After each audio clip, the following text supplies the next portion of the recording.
آج انشاءاللہ دوسرا پارہ سورہ بقرہ کی آیت نمبر 158 کی تفسیر بیان ہوگی۔ پہلے اس آیت مبارکہ کا شان نزول یہ ہے کہ خانہ کعبہ کے ساتھ مکہ مکرمہ میں جو دو پہاڑیاں تھیں صفا اور مروہ، تو زمانہ جاہلیت میں بھی لوگ ان کے درمیان سعی کرتے تھے، طواف کرتے تھے، اور اس کے بعد جب دین اسلام آیا تو اس کے بعد حضرات صحابہ کرام رضوان اللہ علیہ مجمعین کے ذہن میں ایک سوال پیدا ہوا کہ کیا اب اسلام لانے کے بعد ان صفا مروہ کے درمیان یہ سعی کرنا ٹھیک ہے یا نہیں؟ تو اس میں بہت سارے مسلمان اس کو ٹھیک نہیں سمجھتے تھے۔ اس کی ایک وجہ تو یہ تھی کہ چونکہ زمانہ جاہلیت میں بھی لوگ صفا مروہ کے درمیان سعی کرتے تھے، تو سعی کا مطلب ہوتا ہے چلنا، تو صفا مروہ کے درمیان جو عمل کرتے ہیں حاجی لوگ یا عمرہ کرنے والے، تو زمانہ جاہلیت میں بھی لوگ یہ عمل کرتے تھے۔ تو ایک وجہ تو یہ تھی کہ شاید یہ زمانہ جاہلیت کا ایک عمل ہے، اس وجہ سے صحیح نہ ہو۔ دوسری اس کی وجہ یہ تھی کہ جو مدینہ کے رہنے والے لوگ تھے تو ان کے ہاں ایک چیز یہ تھی کہ وہ جب زمانہ جاہلیت میں ان کا ہاں ایک بت تھا منات، تو اس کے نام کا جب احرام باندھ لیتے تھے تو اس کے بعد ان کا یہ عقیدہ تھا کہ اب صفا مروہ کے درمیان صحیح والا یہ عمل کرنا ٹھیک نہیں ہے۔ تو مطلب یہ اس وقت ظاہر جاہلیت کا زمانہ تھا، تو ایک ذہن یہ بنا ہوا تھا۔ تو اب اسلام لانے کے بعد پھر یہ خیال پیدا ہوا کہ شاید اب یہ جو عمل پہلے یہاں کیا جاتا تھا شاید وہ عمل ٹھیک نہیں ہے۔ اس کی وجہ یہ لکھی ہے مفسرین نے کہ یہ جو دو پہاڑیاں تھیں نا صفا اور مروہ، یہاں پر اصل میں لوگوں نے دو بت بنا کے رکھے ہوئے تھے، اصاف اور نائلہ، اور اصل میں یہ جو دو بت تھے نا، پہلے یہ ان کی حقیقت یہ ہے کہ یہ مرد عورت تھے اور انہوں نے نعوذ باللہ خانہ کعبہ میں بدکاری کی تھی، تو فوراً پکڑ یہ آئی کہ وہیں پر یہ پتھر بن گئے۔ تو ان لوگوں نے جن کے سامنے یہ واقعہ ہوا تھا، تو زمانہ جاہلیت کا یہ واقعہ، انہوں نے ان دونوں کو جب پتھر بن گئے، اللہ تعالیٰ نے انہیں پتھر بنا دیا، تو انہوں نے ان کو اٹھا کے نا وہاں خانہ کعبہ میں رکھ دیا تاکہ لوگ نصیحت حاصل کریں اور کوئی بندہ یہاں پر برائی نہ کرے، تو نصیحت حاصل کریں۔ کچھ عرصے کے بعد جو بعد میں لوگ آئے تو انہوں نے ان کو مقدس سمجھ لیا۔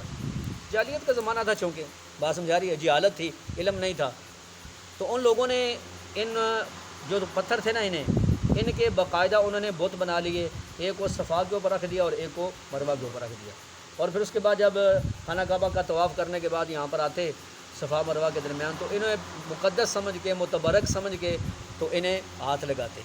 بات سمجھا رہی ہے؟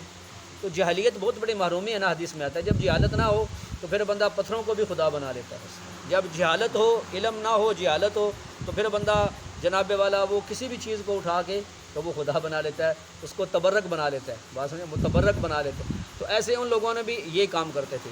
تو اب اس کے بعد جب اسلام آیا تو حضرات صحابہ کرام رضوان اللہ علیہ مجمعین کو اللہ پاک نے جب دین کا علم عطا فرمایا، سمجھ عطا فرمائی، تو پھر ان کے ذہن میں یہ خیال تھا کہ اب یہ چونکہ زمانہ جاہلیت میں یہ لوگ کام کرتے تھے اصاف اور نائلہ کے ساتھ، تو اب شاید وہاں پر یہ صحیح والا عمل ٹھیک نہ ہو۔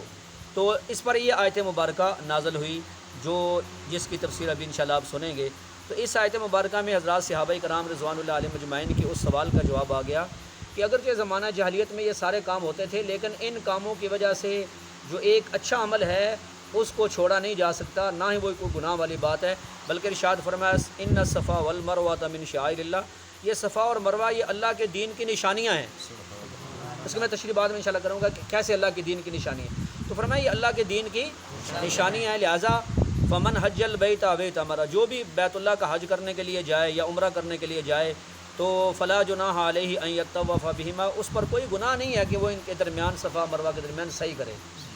تو اس کا مطلب یہ نہیں کہ فرض نہیں ہے، واجب نہیں ہے، کیونکہ یہاں پر اس سوال کا جواب دیا گیا ہے، وہ الگ مستقل نبی علیہ السلام کے عمل سے اس کا وجوب ثابت ہوا کہ یہ ضروری ہے، حج کرنے والا حج کرے یا عمرہ کرنے والا عمرہ کرے، تو صفا مروہ کے درمیان یہ صحیح والا عمل کرنا یہ ضروری ہے، بات سمجھا، لازم ہے۔ تو اللہ تعالیٰ نے اس سوال کا جواب دے دیا کہ اگرچہ زمانہ جاہلیت میں یہ غلط کام سارے ہوتے تھے یا غلط عقیدے لوگوں کے درمیان تھے، لیکن یہ صفا مروہ کے درمیان یہ جو صحیح والا عمل ہے یہ اللہ کے دین کی نشانی ہے، اللہ کے دین کی نشانی ہے۔ تو فرمایا کہ یہ عمل اس پر کوئی گناہ نہیں ہے۔ تو یہ صحابہ کرام کے اصل میں وہ جو شبہ تھا ذہن میں سوال تھا، اس سوال کا کیا آ گیا؟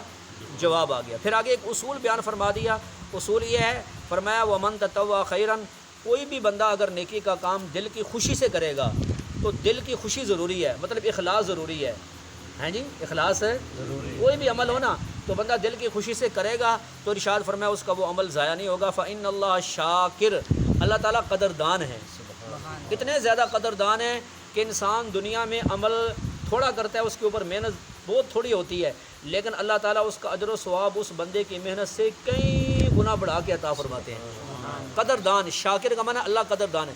کیونکہ یہ اللہ نے اس لیے فرمایا کہ اللہ کی جو مخلوق ہے اس کے مختلف ذہن ہیں. کئی لوگ وہ ہوتے ہیں آپ ان پر جتنے مرضی ہے نیکی کریں، جتنا مرضی ہے ان کے ساتھ آپ اچھے اخلاق کے ساتھ پیش آئیں، لیکن ان کی عادت ہوتی ہے ڈنگ مارنا، ان کی عادت ہوتی ہے نقصان پہنچانا، اور کسی کے احسان کا ان کے ہاں کوئی قدر و قیمت نہیں ہوتی. مطلب بعض لوگوں کی یہ مزاج ہوتا ہے، لیکن اللہ تعالیٰ کی ذات کیا ہے جی؟ قدردان ہے. بلکہ ہم نے دنیا میں دیکھا کہ کئی والدین بیچارے پریشان ہوتے ہیں کہ یار ہم نے اتنی محنت سے بچوں کو پالا، جب بچے جوان ہو گئے اب وہ ہماری قدر ہی نہیں کرتے، ہمیں ذلیل و رسوا کرتے ہیں. حالانکہ والدین نے کتنی محنت کی. یا کئی اساتذہ ہوتے ہیں وہ شکوہ کرتے ہیں کہ ہم نے بچوں کو کتنی محنت سے پڑھایا، ہمارا یہ بچہ ہمارا کیا بن گیا؟ نافرمان بن گیا. ہوتا ہے کہ نہیں ایسا دنیا میں؟ ہیں جی. تو اللہ کیا ہے؟ قدردان ہے. کیا بولو بھائی؟ اتنے قدردان ہیں کہ فرمایا کہ جب بندہ کوئی نیکی کا صرف ارادہ ہی کر لیتا ہے نا تو اللہ تعالیٰ فرشتوں کو فرماتے ہیں کہ میرے بندے نے نیکی کا ارادہ کر لیا ہے، دل کا پختہ ارادے کو ہے جی تو ارادہ کر لیا ہے، تو لہٰذا ابھی اس بندے نے نیکی کی نہیں ہے، لیکن ایک نیکی کا ثواب اس کے نام اعمال میں لکھ دو. ہاں جی، ایک نیکی کا ثواب لکھ دیا جاتا ہے. اس کے بعد جب بندہ ایک نیکی کر لیتا ہے تو قرآن پاک میں موجود ہے کہ اس کو ایک نیکی کا ثواب نہیں ملتا بلکہ 10 نیکیوں کا ثواب ملتا ہے. اگر اخلاص کا لیول اور بلند ہو، اخلاص بہت زیادہ ہو تو پھر فرمایا 700 گنا تک اجر مل جاتا ہے. اگر اور زیادہ اخلاص ہو تو پھر اللہ جانتا ہے کہ اس کو کتنا زیادہ اجر دینا ہے، اللہ کے سوا کوئی نہیں جانتا. بات سمجھ آ رہی ہے کہ نہیں آ رہی؟ تو فرمایا اللہ قدردان بھی ہیں، علیم اور جاننے والے بھی ہیں کہ کون بندہ اخلاص سے عمل کر رہا ہے اور کون دکھلاوے کے لیے کر رہا ہے. اس لیے بھئی بعض اوقات ایسے ہوتا ہے نا کہ کوئی واجبی عمل ہوتا ہے، فرض کریں کہ کسی بندے نے زکوٰۃ دینی ہے، یا فرض کریں کہ کوئی نیکی کا کام ہو رہا ہے اور وہ بندہ اعلانیہ طور پر اعلان کرتا ہے کہ میں اتنا دوں گا. اگر اس کی نیت یہ ہے کہ مجھے دیکھ کے دوسرے لوگوں کو ترغیب ہو، دوسرے لوگ بھی دیں، تو ہم اس پر یہ فتویٰ نہ لگائیں کہ یہ تو ریا کے لیے کر رہا ہے، دکھلاوے کے لیے کر رہا ہے. نیت کون جانتا ہے؟ اللہ کے ساتھ جانتی ہے نا. تو اور حکم بھی یہی ہے کہ اگر کوئی ایسا ضروری کام ہے یا واجبی صدقہ ہے جیسے زکوٰۃ ہے، عشر، اس کو علل اعلان دیں تاکہ دوسرے لوگوں کو بھی ترغیب ہو جائے. ہیں جی. تو مقصد یہ ہے کہ نیت کا حال کون جانتی ہے؟ اللہ کی ذات. باقی اگر نفلی ہے تو پھر وہ فرمایا کہ خفیہ طور پر دیں تو اس میں زیادہ ثواب کا کام ہے، لیکن ترغیب کے لیے اگر کوئی بندہ دے اعلانیہ بھی تو ہمیں اس کی نیت پر شک نہیں کرنا چاہیے.